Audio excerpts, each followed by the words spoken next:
A to the K. To the K. To the K. Raw is Netflix. Ladies and gentlemen, the first premiere episode of WWE Raw is in the books on Netflix, and consider me whelmed. Look, I'm old enough and wise enough now not to get myself too hyped about big shows and they've got big cards advertised and stuff like that, but despite tempering my expectations, I was still, I don't know, it was just a bit lackluster, wasn't it? Do you not think? One of my big gripes was, of course, it was just a walking, talking advertisement for Netflix. And you may be saying, well, duh.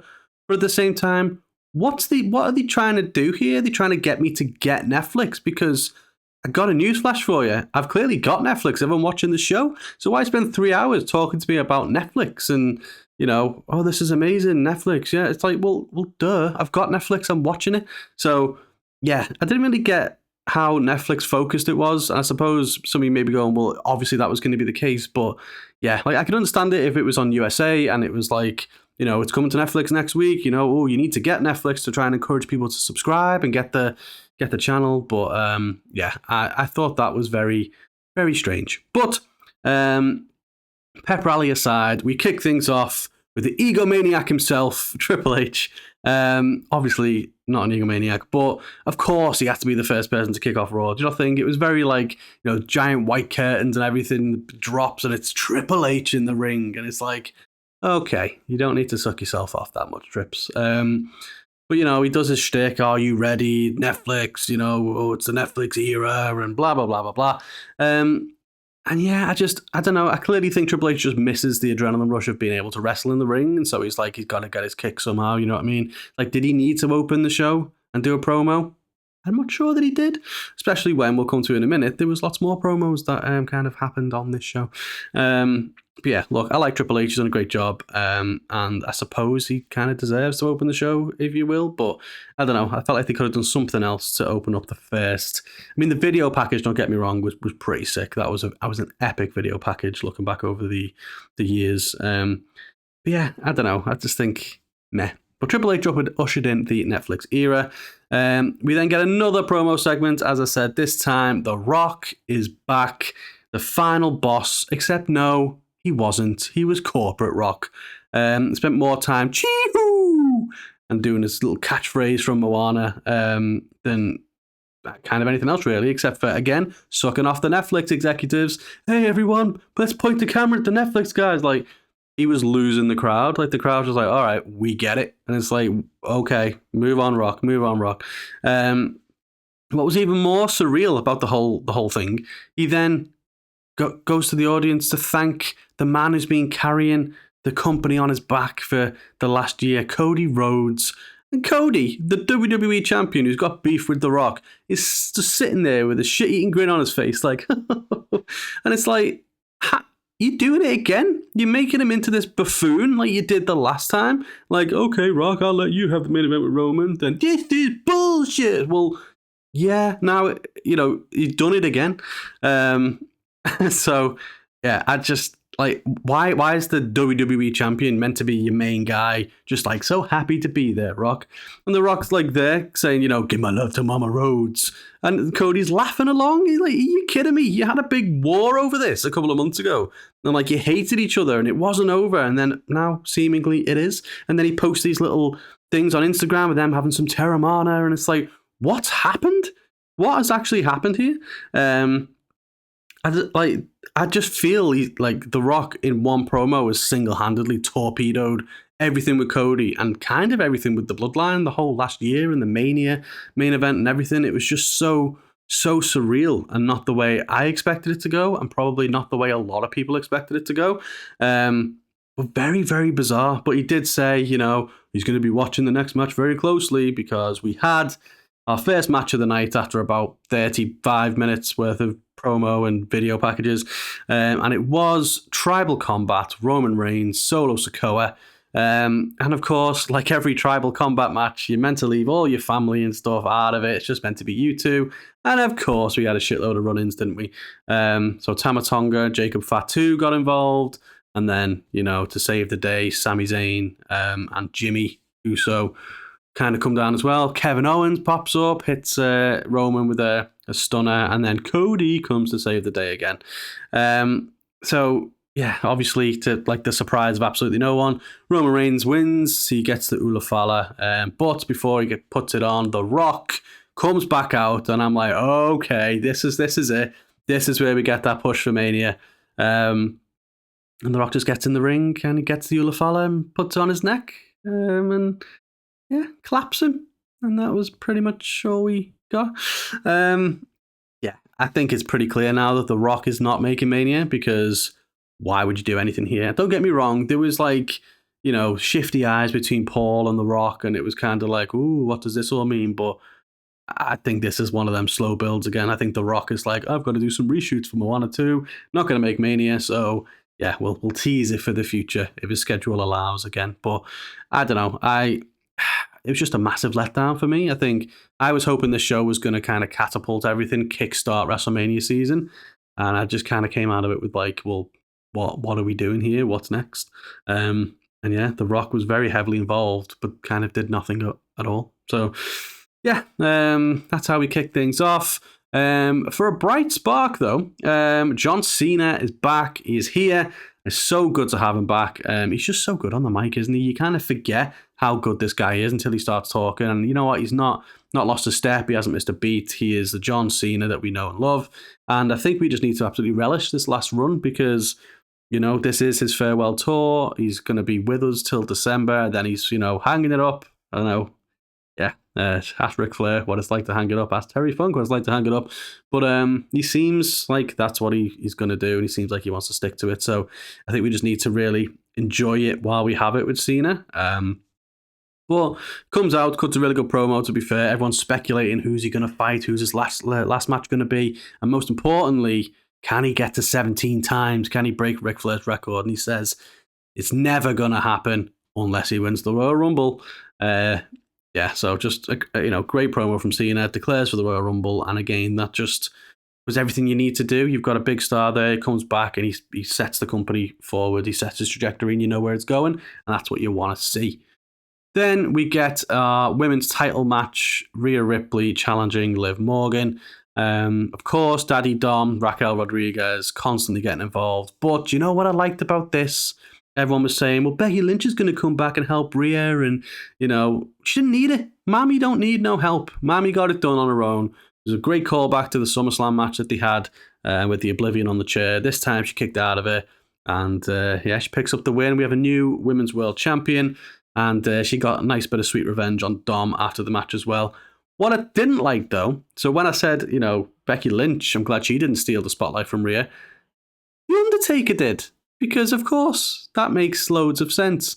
Like, Rhea's just won the belt, she's going up the ramp, hair moment, and all of a sudden American Badass plays, comes, rolling down on his chopper, and, goes back up there, and kind of, they do the whole arm in the air kind of thing, and yeah, that didn't need to happen either, really. I don't know, for me, it just completely overshadowed the win for Rhea, and when this was the only women's match on the card, and it only got like 15 minutes, and then it wasn't so much celebrating Rhea, it was, and we got The Undertaker.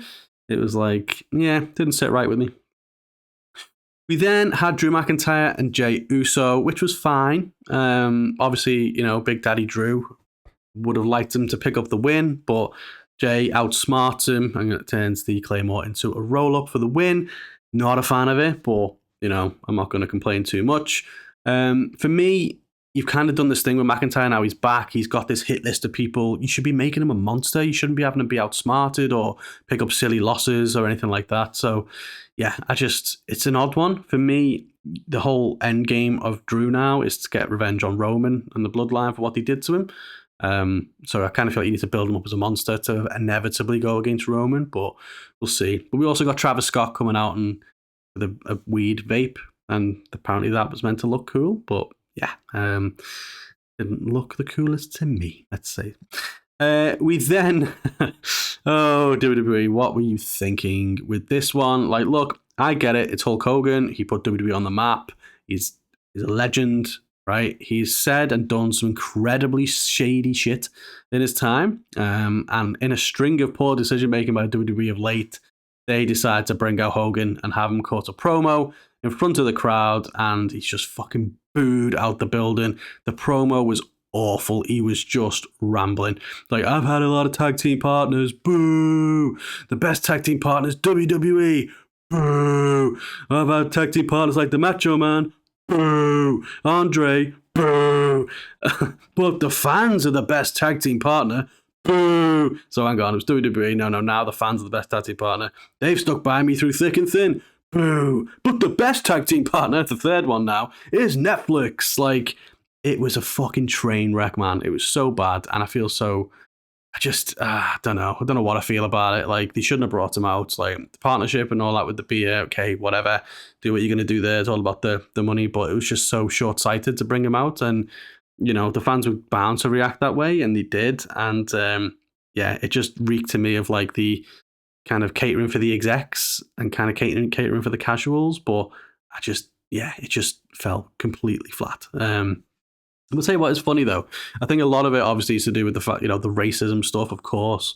But obviously, I think there's a portion of that which is a whole, "Make America Great" Trump support thing. But it's like no one had a problem with the what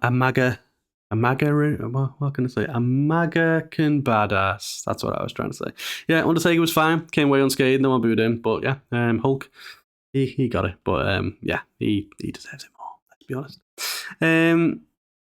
And then lastly, we get the big anticipated match. And I think, I certainly thought we were going to get this at WrestleMania. It was meant to be the WrestleMania, main event. It was meant to be one of the matches at last year's WrestleMania, but Punk, of course, got injured yet again.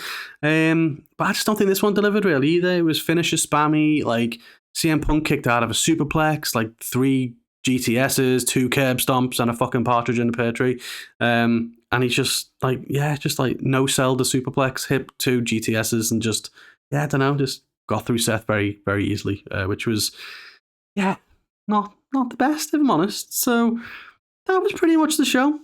Final thoughts, do me Jerry Springer. I'm still struggling to understand who this show was actually for. Like, if the end goal here was to go out and gain, shitload of new viewers and bring people into the current WWE product, then it didn't achieve it, did it?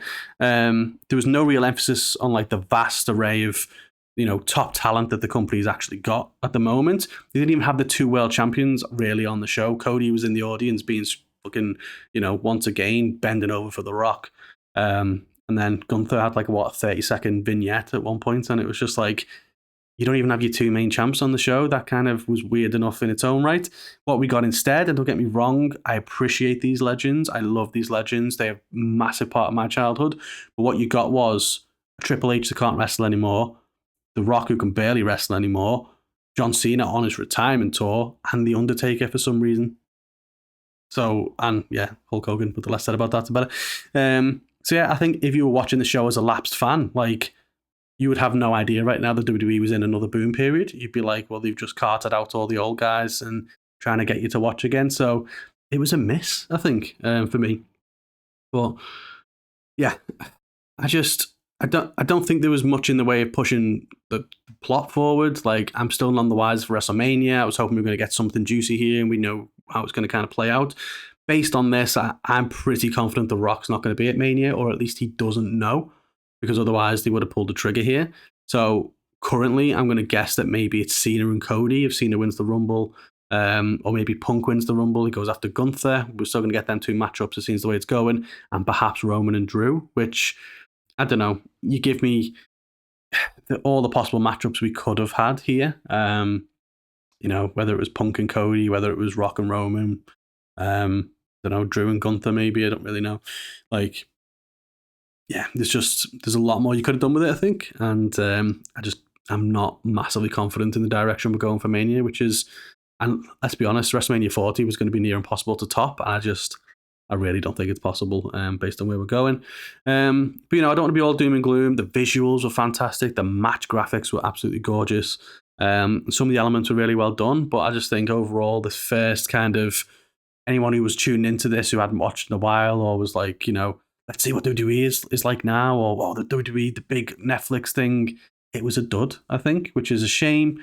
But obviously, I'm gonna watch the show still. It just didn't deliver for me.